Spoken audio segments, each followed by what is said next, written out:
Bem-vindos a mais uma entrevista do Jornal Económico. Temos connosco Eurico Brilhante Dias, Secretário de Estado da Internacionalização, para falarmos sobre o investimento direto estrangeiro em Portugal. Senhor Secretário, obrigada por estar presente.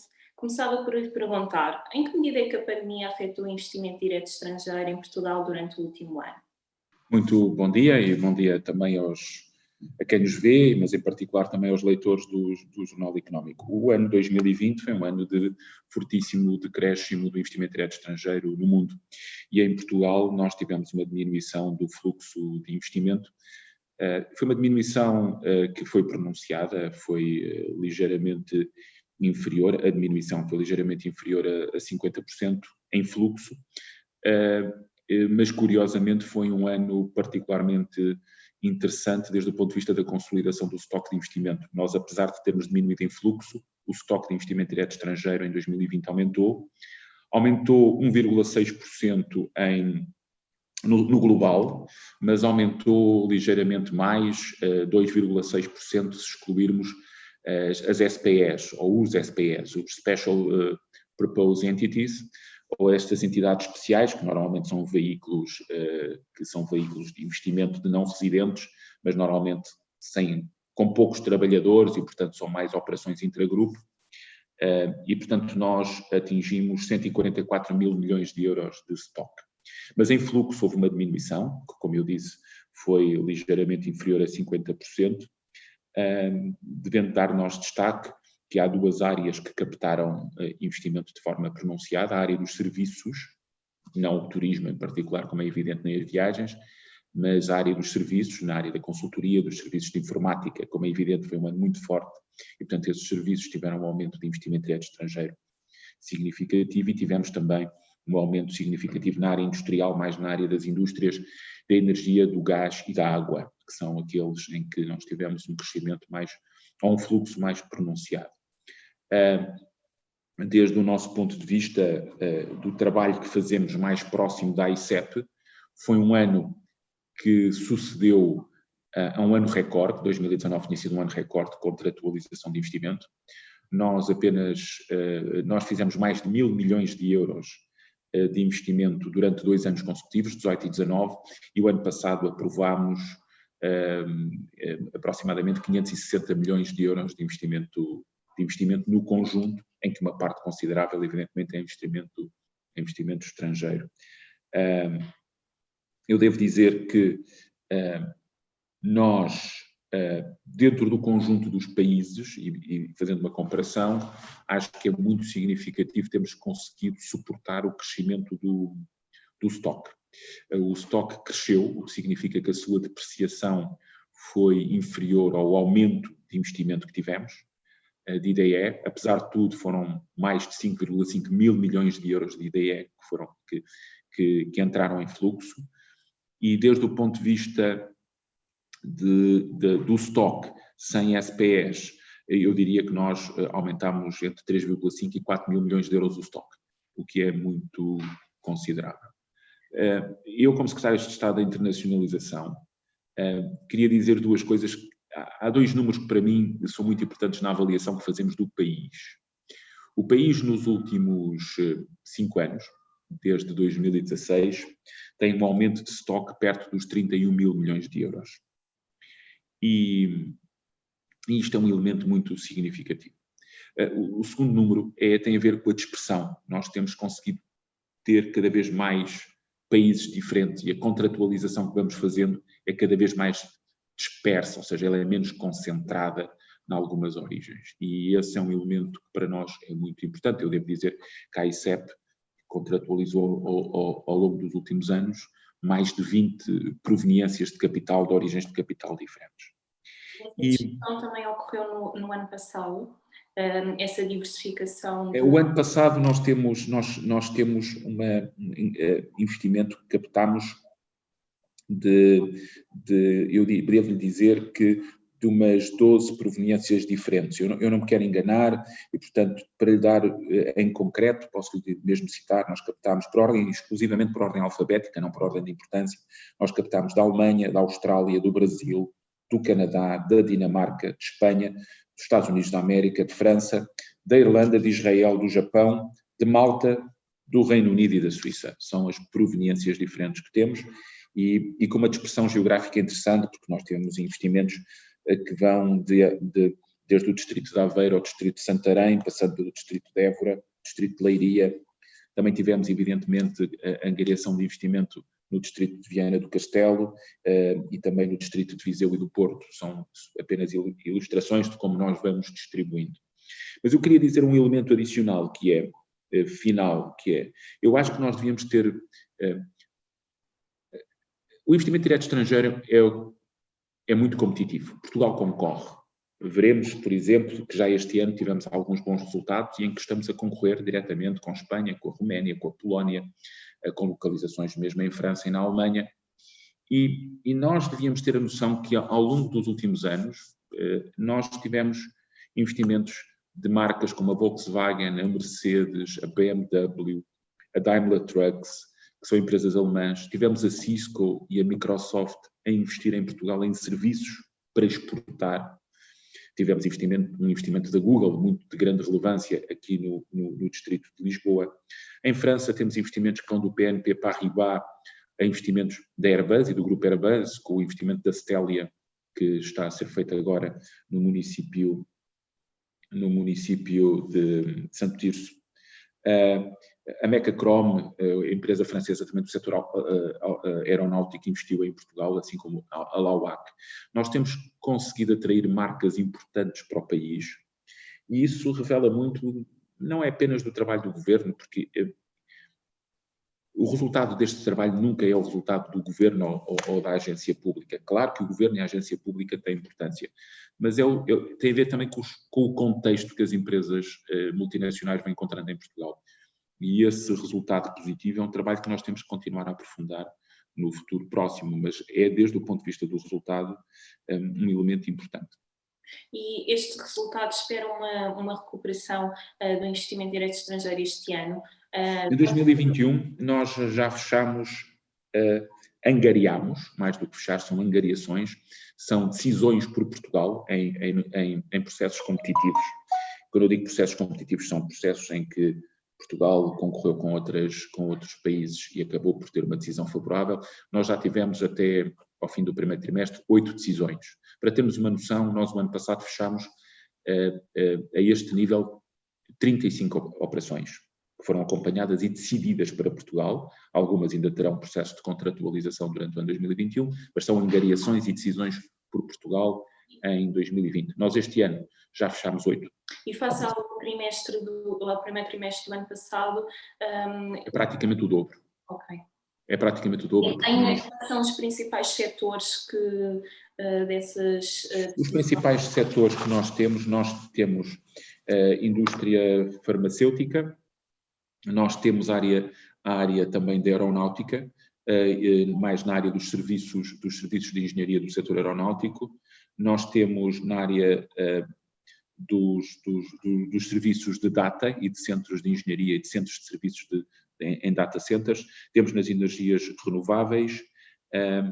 Tivemos o anúncio do investimento do Centro de Engenharia da Nokia, que foi um dos casos bastante publicitado em Portugal. Portanto, nós neste momento fechamos no essencial nas energias renováveis, no setor farmacêutico, no automóvel e no aeronáutico, em particular nos serviços de suporte a essas operações, e que são aqueles que são mais importantes. E devo dizer que destas 8 decisões que tivemos, 4, de uma forma ou de outra, eu acho que de uma forma ou de outra têm relação com investidores do Reino Unido e com investimento que vem do Reino Unido. E esta é destas 8 decisões de 2021, aproximadamente 4, há uma que é híbrida, que é entre o Reino Unido e os Estados Unidos na América, mas eu diria que de 8, 4 têm origem no Reino Unido. Acha que o Brexit não vai ter um impacto substancial nas decisões de investimento direto estrangeiro em Portugal? Eu diria que o Brexit tem tido. Bom, nós não podemos olhar para o Brexit apenas como um momento em que, de facto, a separação ocorreu. Primeiro é dizer que o Reino Unido é um parceiro de Portugal português muito importante. Muita gente fala do Reino Unido como o nosso principal cliente na área dos serviços por causa do turismo, mas eu não posso deixar de sublinhar que em stock o Reino Unido é o nosso a quinta origem de mercado, de capital. Evidentemente os Países Baixos e o Luxemburgo são origens muito especiais pela natureza que têm, a Holanda e o Luxemburgo. Evidentemente Espanha é a primeira origem, se excetuarmos evidentemente os Países Baixos. A França é um grande investidor em Portugal, mas o quinto maior investidor em capital é o Reino Unido. Aliás, a Alemanha é o sexto, em stock, falando exclusivamente em stock. O Reino Unido é um investidor muito importante e nós temos que olhar para o Brexit desde o momento em que o referendo, tendo sido concluído, a decisão foi sair. E a partir daí nós temos tido investimento do Reino Unido em Portugal, não necessariamente numa lógica de saída do Reino Unido e de vinda para Portugal ou de vinda para o mercado, para dentro do mercado da União Europeia, mas muitas vezes como soluções em que as empresas decidem estar no Reino Unido, mas decidem também ter uma operação dentro do mercado interno e dentro da União Europeia. Nós, nos últimos 2 anos, acompanhámos 35 intenções de investimento com origem no Reino Unido. Nós, dessas 35, já temos 12 decisões favoráveis, 4 das quais, como lhe disse, já este ano, 2021. Só para lhe dar um valor mais próximo, estas 12 decisões criaram 2.260 postos de trabalho e podem representar mais de 3,4 mil milhões de euros de investimento. É um valor muito, muito significativo. Mas, acima de tudo, são investimentos espalhados pelo país e que estamos a falar de 35 a 40 operações, para ser mais concreto, entre 35 a 40, que são operações que analisámos apenas em 2020 e 2019, e algumas já com decisão em 2021, como eu dizia. Mas, no essencial, desde 2016 que nós notamos uma tendência crescente de aproximação a Portugal. Só para termos uma ideia, em 2018, em fluxo, a principal origem de capital e de investimento estrangeiro, de IDE, foi o Reino Unido, em Portugal. O que até não é muito comum, dado que os Países Baixos e o Luxemburgo, pelas operações que conhecemos, em que muitas empresas portuguesas usam de forma as plataformas as plataformas Países Baixos e Luxemburgo, com plataformas, com holdings e como instrumentos de eficiência fiscal, mas a verdade evidente é que o Reino Unido em 2018 foi a principal origem. Este fluxo é um fluxo que eu penso que vai continuar e que vai permanecer, mas não necessariamente numa lógica mutuamente exclusiva, significa ou invisto no Reino Unido ou invisto em Portugal, mas numa lógica combinada em que há investimento no Reino Unido e há investimento também em Portugal, e nós temos sido, eu diria, uma empresa, ou nós temos sido escolhidos por muitas empresas britânicas para investir em Portugal, e isso é muito positivo. Para as decisões que já manifestadas e as intenções já manifestadas este ano, que tipos de projetos estão em causa na área da saúde e das vacinas? Não estou a falar do Reino Unido, estou a falar a nível geral. Não, a área da saúde tem sido uma área em que nós temos tido bons resultados. Eu devo dizer que na área da saúde, na área das vacinas em concreto, nós tivemos o anúncio feito pela empresa Zendal, em Paredes de Cora, é uma unidade de produção que está em construção, que eu próprio já estive 2 vezes no site, portanto já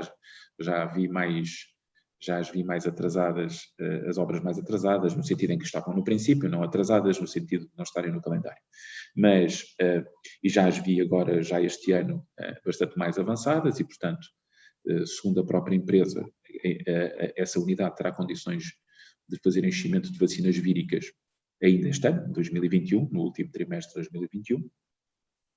Nós Temos tido alguns investimentos muito interessantes nesta área, também na área dos serviços. Eu quero dar nota, por exemplo, daquilo que temos feito com os anúncios feitos pela Roche e pela Johnson & Johnson, em particular a Roche na área dos ensaios clínicos e da Johnson & Johnson na investigação e desenvolvimento e também na área dos ensaios clínicos. Nós sabemos que a Johnson & Johnson, estamos a falar fundamentalmente da Janssen, que é a empresa do setor farmacêutico do grupo. Nós tivemos a boa notícia da cooperação entre o IBET, a Genibet e a Moderna na área da vacinação do Covid.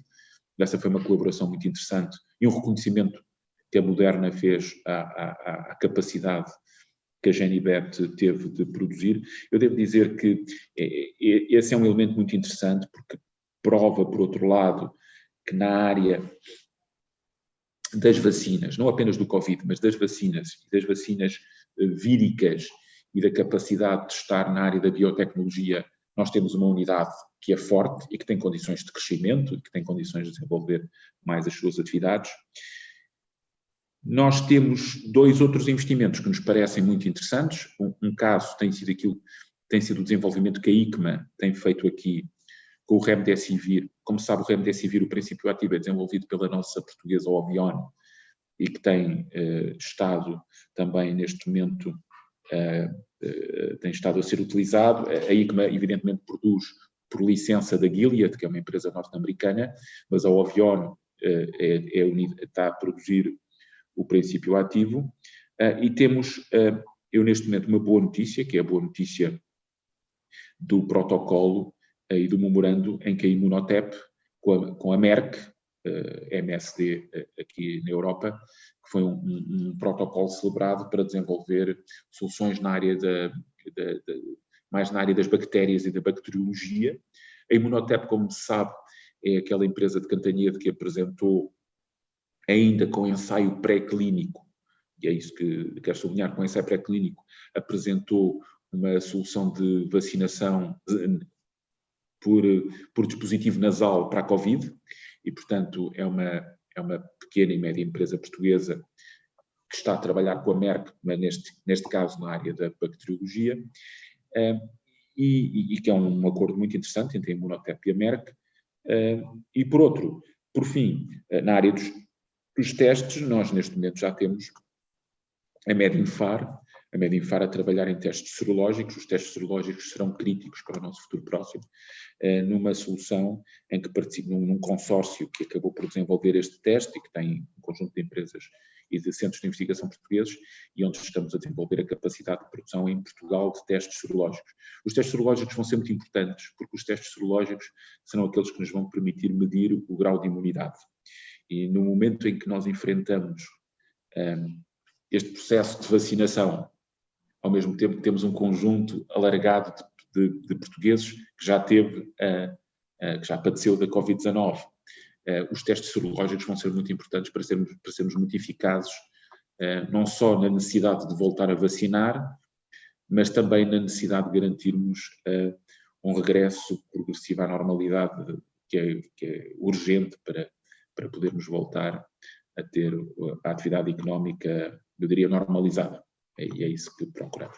Esta área da saúde tem sido uma grande preocupação, porque, por outro lado, ela é muito importante para uma dimensão diferente, que é a promoção da marca Portugal.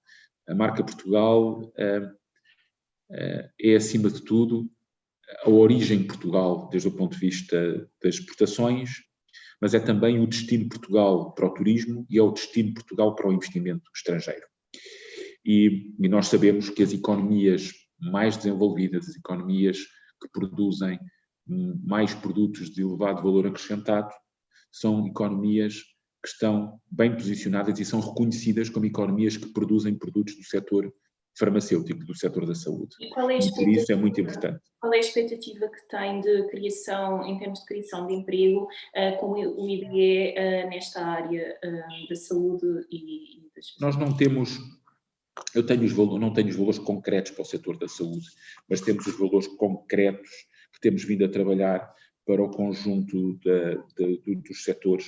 Eu, neste momento, nós acompanhamos ativas depois das decisões. Portanto, consideram-se ativas aquelas que ainda não foram objeto de decisão, quer de decisão favorável, que são aquelas que eu já fui mencionando, quer aquelas que, por uma razão ou por outra, Portugal acabou por não ser escolhido. E este é um negócio, como disse, competitivo. Nós acompanhamos neste momento 65 intenções de investimento ativas, de investimento estrangeiro, cujo potencial é de criar 13 mil postos de trabalho. E de 20 origens diferentes. São as áreas onde essa criação de trabalho será... Ciências da saúde, seguramente. Ciências da saúde. Mas centros de competências e de serviços.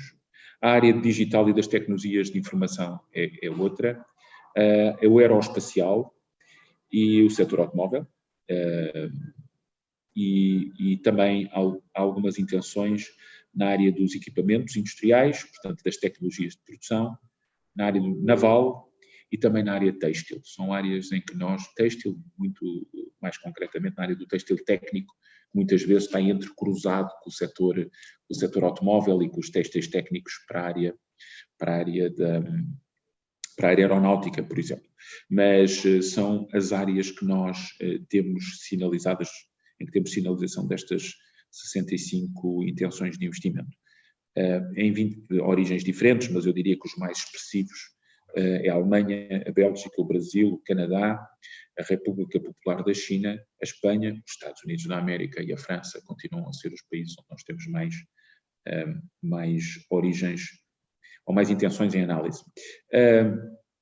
Mas para dizer que no setor da saúde, aquilo que vamos tendo são áreas diferentes. Nós temos manufacturing, produção, não é? Mas temos também a área do digital health. O digital health é uma área que tem vindo a ganhar mais peso, não só na prestação de serviços, não é? Não só apenas para prestar serviços aos pacientes, aos utentes, mas também para ter aplicações de controle muito ligadas à área dos dispositivos médicos e, portanto, investimentos na área dos dispositivos médicos estão muitas vezes ligados à área do digital. Nós temos tido, para além dos centros de competências e dos ensaios clínicos, temos também na área da investigação e desenvolvimento nos medicamentos virais e antivirais, neste caso, e retrovirais, e alguns aspectos que nos vão sendo suscitados de cooperação triangular com países da CPLP, da Comunidade de Países de Língua Portuguesa. O trabalho que temos feito já nos permitiu contactar nesta área da saúde, muito a reboque desta iniciativa das vacinas, já nos permitiu contactar mais de 40 entidades diferentes de 12 países distintos. Portanto, alargámos a 12, os originais que tínhamos foram sendo alargados progressivamente e nós já contactámos 12 países diferentes, em que há empresas do setor da saúde que depois de nós contactarmos por causa da cadeia de valor das vacinas, acabam por surgir outras oportunidades. E esse é o nosso objetivo fundamental, é a reboque desta questão das vacinas, da urgência que temos em torno do Covid-19, poder ir abrindo campos de investimento no setor da saúde, e isso já nos permite ter nas intenções em análise algumas leads de investimento mais maduras. Nós estamos a trabalhar em algumas mais maduras e outras que estamos a trabalhar progressivamente em concorrência com outros países, que é isso que é o nosso trabalho. Muito obrigada por ter estado connosco, Sr. Secretário de Estado. Pode acompanhar estas e outras notícias em jornaleconómico.pt.